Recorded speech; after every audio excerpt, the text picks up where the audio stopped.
Universal logic میں خوش آمدید، جہاں سائنس، منطق اور تحقیق مل کر پیچیدہ حقائق کو آسان اور دلچسپ انداز میں پیش کرتے ہیں۔ ہم کائنات کے رازوں سے لے کر انسانی دماغ، نفسیات اور جدید سائنسی دریافتوں تک ہر موضوع کو دلیل اور ثبوت کے ساتھ بیان کرتے ہیں۔ اگر آپ صرف معلومات نہیں بلکہ سمجھ بوجھ چاہتے ہیں تو چینل کو سبسکرائب کریں اور بیل آئیکن دبائیں تاکہ علم کا یہ سفر آپ سے کبھی نہ چھوٹے۔ یہ ویڈیو اے آئی کی مدد سے تیار کی گئی ہے۔ اس میں گرامر اور تلفظ کی کچھ غلطیاں ہو سکتی ہیں، جس کے لیے ہم معذرت خواہ ہیں۔ تو آج ہم ایک ایسی کتاب پر گہرائی سے بات کرنے جا رہے ہیں جو جدید طب کے دل پر ایک بہت بڑا سوالیہ نشان لگاتی ہے۔ جی، اس کا نام ہے Being Mortal, Medicine and What Matters in the End, اور اس کے مصنف ہیں ڈاکٹر اتل گوانڈے، جو خود بھی ایک سرجن ہے۔ بالکل۔ اور دیکھیں، اس کتاب کا بنیادی نقطہ یہ ہے کہ طب نے ہماری عمریں لمبی کرنے میں تو حیرت انگیز کامیابی حاصل کی ہے، اس میں تو کوئی شک نہیں۔ لیکن اس نے یہ سمجھنے میں مکمل طور پر ناکامی کا مظاہرہ کیا ہے کہ زندگی کے آخری حصے میں لوگوں کے لیے کیا چیز واقعی اہمیت رکھتی ہے۔ اچھا، یعنی پورا زور زندگی بچانے پر ہے، لیکن اس بات پر نہیں کہ وہ زندگی کیسی ہو۔ جی، میڈیکل سسٹم اس کوشش میں اکثر یہ بھول جاتا ہے کہ ایک بامانی اور باوقار زندگی کیا ہوتی ہے، خاص طور پر جب موت قریب ہو۔ تو آج کی گفتگو کا محور یہی ہے۔ ہم کتاب کے ابتدائی 3 ابواب، تعارف، دی انڈیپینڈنٹ سیلف اور تھنگز فال اپارٹ پر بات کریں گے۔ جی، تاکہ یہ سمجھا جا سکے کہ ہمارا معاشرہ اور طب دونوں مل کر بڑھاپے اور موت کو ایک طبی مسئلے کے طور پر کیوں دیکھتے ہیں۔ نہ کہ زندگی کے ایک فطری حصے کے طور پر۔ بالکل۔ چلیں پھر شروع کرتے ہیں۔ مصنف اپنی بات کا آغاز ایک بہت ہی چونکا دینے والے اعتراف سے کرتے ہیں۔ جی، وہ کہتے ہیں کہ میڈیکل سکول میں انہیں انسانی جسم کے بارے میں سب کچھ سکھایا گیا۔ دل کیسے کام کرتا ہے، گردے کیسے فیل ہوتے ہیں، کینسر کیسے پھیلتا ہے۔ ہاں، یہ سب کچھ، لیکن بڑھاپے، کمزوری یا موت کے عمل کے بارے میں تقریباً کچھ نہیں بتایا گیا۔ مقصد صرف زندگیاں بچانا تھا، ان کے اختتام کو سنبھالنا نہیں۔ اور سب سے دلچسپ بات یہ ہے کہ ان کی پوری ٹریننگ میں موت پر واحد گفتگو ادب کی کلاس میں ہوئی، جب انہوں نے ٹالسٹائے کا ناول دی ڈیتھ آف ایوان ایلیچ پڑھا۔ اوہ، یہ تو بڑی عجیب بات ہے۔ میڈیسن میں نہیں، لٹریچر میں۔ جی، کوئی طبی کیس اسٹڈی نہیں، بلکہ ایک انسان کی کہانی۔ اس کہانی میں ایسا کیا خاص تھا جس نے مصنف کو اتنا متاثر کیا؟ دیکھیں، ایوان ایلیچ کی سب سے بڑی اذیت اس کی بیماری نہیں تھی، تو پھر کیا تھی؟ اس کے ارد گرد موجود لوگوں کا مسلسل انکار۔ کوئی یہ ماننے کو تیار نہیں تھا کہ وہ مر رہا ہے۔ اچھا۔ اس کے ڈاکٹر، اس کا خاندان، سب اسے تسلی دیتے رہے کہ تم بس بیمار ہو، علاج سے ٹھیک ہو جاؤ گے۔ وہ جھوٹ اور دکھاوے کے ایک جال میں پھنس گیا تھا، اور یہی چیز اسے اندر سے کھا رہی تھی۔ یہ احساس کہ وہ اپنی زندگی کی سب سے بڑی سچائی کا سامنا اکیلے کر رہا ہے۔ بالکل۔ تو مصنف کو شروع میں لگا کہ یہ تو 19ویں صدی کے روس کا مسئلہ ہے، آج کی جدید دنیا میں ایسا نہیں ہوتا ہوگا۔ جی، وہ یہی سمجھتے تھے، لیکن پھر انہیں اپنی ہی پریکٹس میں ایک مریض ملا جس نے ان کی یہ سوچ بدل دی۔ جوزف لزاروف۔ ہاں، جوزف لزاروف۔ انہیں پھیپھڑوں کا کینسر تھا جو ان کی ریڑھ کی ہڈی تک پھیل چکا تھا، لا علاج۔ پھر بھی ڈاکٹروں نے انہیں سرجری کی پیشکش کی؟ جی، بشمول خود گوانڈے نے، ایک انتہائی پیچیدہ اور خطرناک سرجری۔ ایک منٹ، اگر بیماری لا علاج تھی تو سرجری کیوں؟ اس کا مقصد کیا تھا؟ یہی تو اصل نقطہ ہے۔ سرجری کا مقصد ٹیومر کو ہٹانا تھا تاکہ ان کی ریڑھ کی ہڈی پر دباؤ کم ہو، لیکن اس سے کینسر ختم نہیں ہونا تھا۔ اور کامیابی کے امکانات؟ بہت کم، اور خطرات بہت زیادہ۔ فالج، انفیکشن، ایک طویل اور تکلیف دہ ریکوری۔ گوانڈے لکھتے ہیں کہ ہم نے انہیں تمام خطرات تو گنوا دیے، لیکن یہ کہنے کی ہمت کبھی نہیں کی کہ یہ سرجری آپ کو ٹھیک نہیں کرے گی۔ کیوں؟ کیا یہ ڈاکٹروں کی ناکامی کو تسلیم کرنے کے مترادف ہوتا؟ آپ نے بالکل صحیح پکڑا۔ یہی وہ چیز ہے جسے گوانڈے فکسنگ مائنڈ سیٹ کہتے ہیں۔ یعنی ہر مسئلے کو ٹھیک کرنے کی ذہنیت۔ بالکل۔ ڈاکٹروں کو مسائل حل کرنے کے لیے تربیت دی جاتی ہے۔ وہ ایک انفیکشن کا علاج کرتے ہیں، ایک ٹوٹی ہوئی ہڈی کو جوڑتے ہیں، لیکن جب کوئی ایسا مسئلہ سامنے آئے جس سے وہ ٹھیک نہیں کر سکتے، جیسے بڑھاپا یا لا علاج بیماری، تو وہ خود کو ناکام محسوس کرتے ہیں۔ لہٰذا وہ کچھ نہ کرنے کے بجائے کچھ بھی کرنے کو ترجیح دیتے ہیں، چاہے اس کچھ سے مریض کو فائدہ کم اور تکلیف زیادہ ہو۔ تو لازاروف کے ساتھ کیا ہوا؟ انہوں نے سرجری کا انتخاب کیا اور نتیجہ بہت تکلیف دہ تھا۔ وہ کئی ہفتے آئی سی یو میں رہے، مزید پیچیدگیوں کا شکار ہوئے اور بالآخر ہسپتال میں ہی فوت ہو گئے۔ مطلب زندگی کے آخری دن بھی اپنے گھر والوں کے ساتھ نہیں گزار سکے؟ نہیں، وہ مشینوں اور ٹیوبوں کے درمیان تکلیف میں گزرے۔ تب گوانڈے کو احساس ہوا کہ لیزاروف جدید طب کا ایوان ایلچ تھا اور وہ خود ان ڈاکٹروں میں سے ایک تھے جو جھوٹی تسلیاں دے رہے تھے۔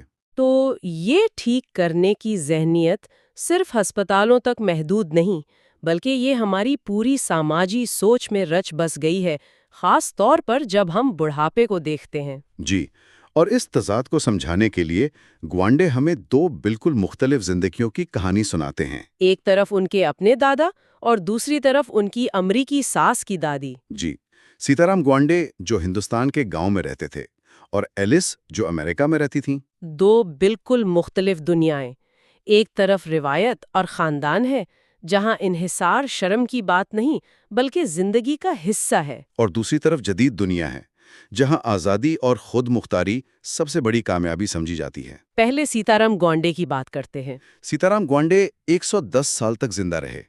اپنی زندگی کے آخری سالوں میں وہ بمشکل چل پھر پاتے تھے، لیکن وہ ایک بڑے خاندان کے سربراہ تھے۔ اچھا۔ ان کے بیٹے، بہوئیں، پوتے پوتیاں سب ان کے ساتھ رہتے تھے۔ ان کا ایک مقام تھا، ایک عزت تھی۔